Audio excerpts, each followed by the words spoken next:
All right.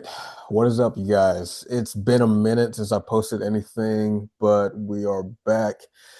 Only reason I'm making this video is because of the recent stuff coming up on my feed about Dispatch, and I'm reading a lot of these comments on a lot of shorts and a lot of videos. Everybody just invisiglazing over Invisigal. Um, and I'm apparently what the Dispatch fandom are now calling a blazer glazer. Well, guess what? A lot of y'all are some Invisiglazers as well, because this a lot of the behavior that you guys are defending is mind blowing. It's just absolutely mind blowing that a lot of you guys are just defending this behavior, and it's kind of sad.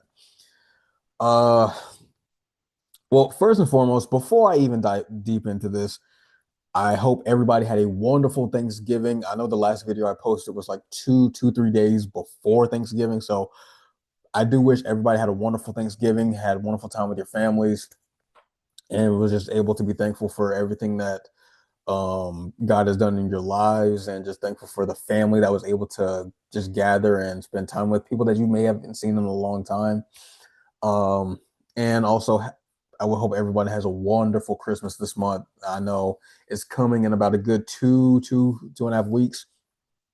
So yeah, I just pray that the holidays aren't too much of a stressful time for a lot of people, and just hope and I pray that you guys just make the best of it, because things happen around the holidays. It can be some depressing time. So I just pray that anybody watching this, I pray that just no harm, no depression, no nothing coming your way. I hope everything is wonderful.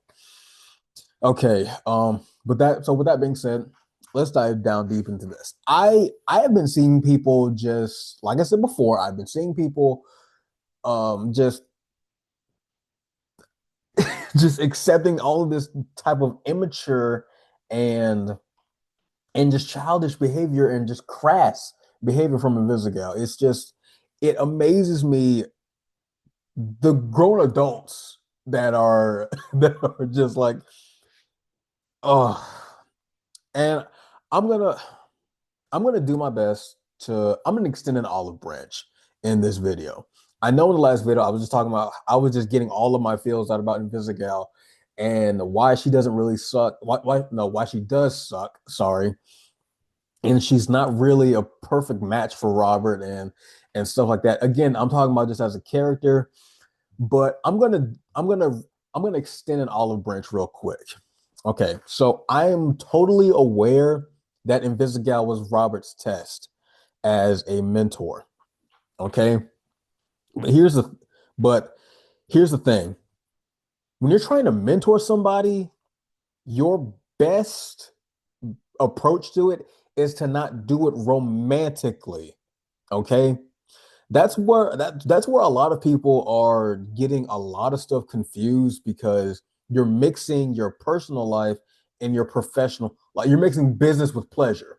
That's the term I was trying to get at. You're really mixing business with pleasure, just because I personally do not care if you have a crush on Invisigal. I personally honestly do not care if you're into that type of style, that goth punk rock chick. You like what you like. That's all you. Okay. But just because, you know, just because you like that type of style, that type of vibe, that should not interfere with your judgment on somebody's behavior. And I've seen a lot of people trying to be like, oh, well, before that little argument in the break room that they had, she brought him a donut. She placed it neatly on his desk, as Waterboy said. And then after the fight, she goes back and smashes the donut and all over his keyboard. Does that sound like something a mature person would do? And somebody in the comments straight up said, in the comments of another video that I watched, somebody was actually trying to defend this behavior.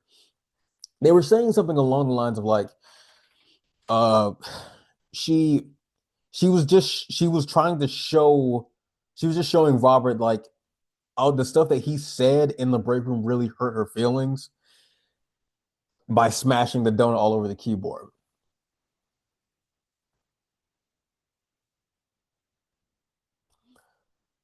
I'm pretty sure she kind of already made her feelings known when she punched him in the face and left. And she also screamed "F you." So I'm pretty sure she kind of already made her feelings known. She didn't have to, and that person was right. She didn't have to smash it. They straight up said that she could have just taken the donut back and he would have never known. But she decided to smash it all over his desk. And we, the protagonist, or Robert at least, is supposed to feel bad about it from a mentor's perspective. Invisigal is a grown ass woman. That is some childish ass shit right there. Why are y'all defending this type of behavior? After that, you shouldn't care. You really shouldn't care how somebody feels at that point. She obviously made it known in the break room that she was offended and she fired back, telling him that you're not a real hero. You're just a little punk hiding in a machine. And now that you don't have that machine and you don't have that mech suit anymore, you're a little twitchy. You're scared now. You're afraid of your the consequences and stuff like that. She fired back at him, and then he got the last blow, and then she got delivered the final punch, letting it be known to us and to Robert that she didn't like what she said, that he what he said. It's obvious. Please don't defend childish behavior. Okay? Please don't. And the whole thing with this is something I definitely disagree with the game on doing. We practically have to, and I think I said this in the previous video, we practically have to glaze this woman. We have to like, oh, excuse me. We have to glaze Invisigal for the entire game in order to get her to take a bullet for us. We it's this was a really good game, but there's I don't like that. I personally don't like that at all. And the amount of endings that you honestly could have done, uh, the, the amount of things you honestly, the amount of endings that I could have thought of a better approach, and it's like it's like you being a good mentor. No, it's like your relationship with your relationship with Invisigal, the screw up, the screw up of the whole group, the whole Z team, the screw up that's the bottom tier hero at the bottom of the leaderboard. You're telling me my relationship between this one individual, this one versus the other six, roughly, yeah, six people.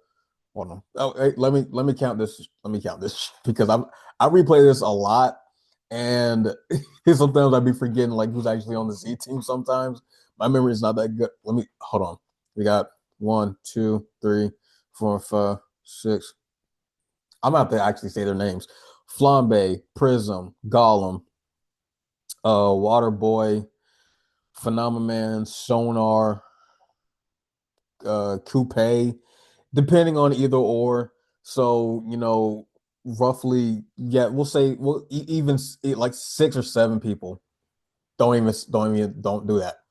Don't even think about that. Um, but yeah, you're telling me not me. So me being a good mentor doesn't depend on my relationship with the entirety of the team. My ability of being a good mentor depends on this one person. This one person. And people are trying to differentiate. There's a huge difference between being a great leader versus a great mentor. And while I do admit there is a bit of a difference, if here's the thing, if one person isn't picking up on the thing that you're teaching everybody else, I understand that that single person might need a different approach, might need just a different approach to how you're going about it. They might need a little extra time to get it down. I understand all of that. But here's the thing. At the end of the day, we are all we're all in charge of ourselves. We all make our own choices at the end of the day. Okay? What is this popping up? I don't know what you are. Go away. We all make our own choices. It's not it's not rocket science. So I personally do not believe that my mentorship or the um I just don't think it should hinder my ability to be a good mentor or have any say in my ability of being a mentor just because one person chooses chooses just to get out of line. It makes no sense to me. It really doesn't. And maybe I'll have somebody on here who does disagree with me and we could probably talk this out, but it literally makes zero sense to me. I can't I can't wrap my head around that. Like I don't get me wrong. I am all for Invisigal wanting to be a better hero. I'm all for her wanting to um just be better, just to get reformed and just to be better and stuff like that. But mixing romance into it does not work in this specific scenario. It doesn't work. It shouldn't work because and there's actually a real life consequence and there's actually a real life consequence right there when you decide to not cut Invisigal from the team. Now, don't get me wrong. I understand that a team is as strong as their weakest link. And in this scenario, Invisigal was the weakest link. But at the end of the day, you gotta either shit or get off the pot. You gotta. There's only so much one person can do. I can't you can't just lead a team on to victory, carry the whole team, and just by yourself. You're not a one-man army. There's a reason why it's called a team. Multiple people, more than one person. It's a team effort. Everybody has to do their part.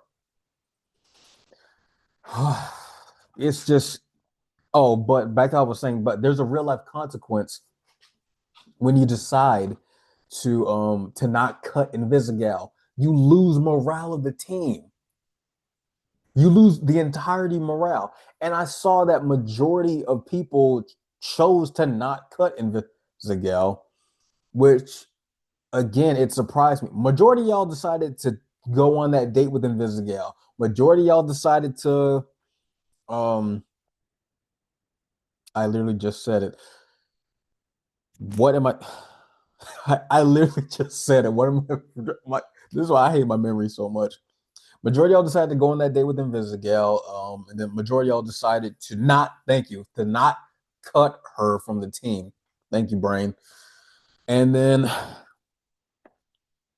majority of y'all decided to lean into that kiss that she gives us, that little creepy kiss that she gives us while she's invisible. She couldn't just walk back into the men's room with me, like actually see her eye to eye. Uh it's just weird, man. It's weird. I'm telling you right now, that's literally how that's really how the real world works. If if you continue, it's like it's like y'all are just enabling this behavior from her, and it's not good. It really isn't. But she decides to take a bullet for you in the end. First of all, here's the thing. If she actually took the bullet in somewhere major and she died, that would have been a whole different thing.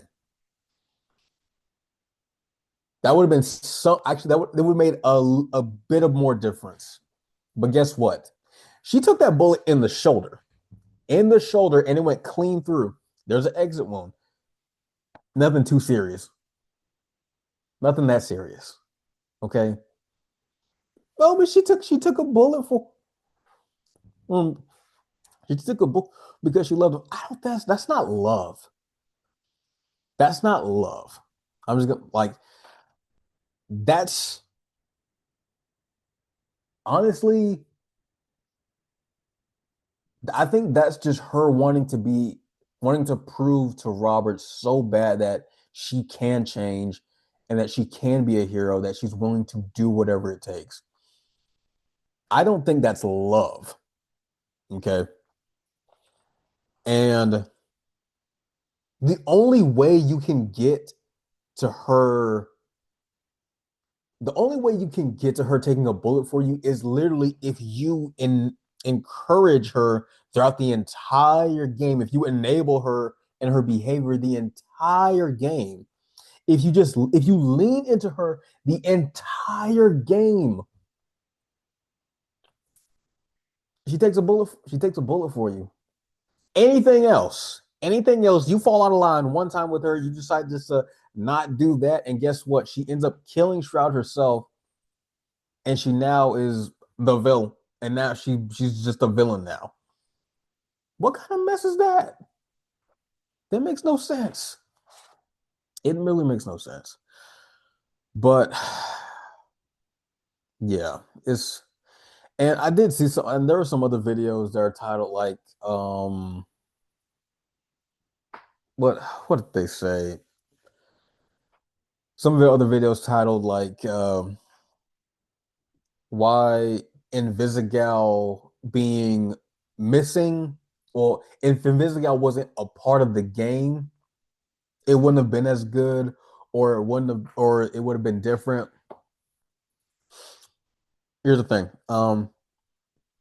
Invisigal being if Invisigal was not a part of the game, it definitely would have been different. But it wouldn't have been a bad different. It honestly would have been a good different. And this is how my brain works. I always apply everything to the real world. I know this is a video game, and I know these are fictitious people. It's not real. But in a hypothetical scenario, say if these characters were real, if they were real, are you really gonna date Invisigal? Are you really gonna put up with her BS? Honestly, please ask yourself this: if she was a real person, if she was a real person, are you really gonna put up with that mess? I wouldn't. I wasn't putting up within the game. I'm not putting it up. I'm not putting up within real life. But honestly, with all that being said, uh, Robert and Invisigal, in this sense, and what I've played repeatedly, in this sense, they don't need to be together. They don't. Maybe in like 2 3 years when she's oh excuse me when there's some weight on her name, you know, when she's like when the city knows her as Invisigal, the hero, and she's like respected and stuff like that. Maybe sure, maybe her and Robert give it a try 2 3 years down the road, but not this, not this. This need like a good uh this could have been like a good mentor mentee relationship, but that's not what this was. Invisigal was trying so hard to like this was straight up mixing business with pleasure, and it was not good. This wasn't good. This could have been an awesome, honestly, straight up. I'm looking at my game room right now. I'm just sorry if you see me just pointing this way and looking this way. I'm looking at my game in my game room. But you this could have been such a good like a good mentorship type of relationship between Robert and Invisigal. Robert actually showing Invisigal the ropes of being a hero from the ground up, because that would have been so much more captivating. That would have been so much more good. And it's been done before and it's been very successful before. So I'm trying to so what's wrong with doing it again? It could have been done so easy. So easy. It could have been just awesome. But instead, they try to mix business with pleasure, and they you try to add romance into it, and it could have been an option for us to. Mm, I'm sorry. It just makes no sense. I just don't like that they gave us this romantic route with Invisigal. And I know the same thing could be said about Blazer as well. Don't get me wrong. But here's the thing. When it comes down to it, if you give me the option to choose between going on a date with Invisigal versus going on a date with Blazer, and that option gets shown in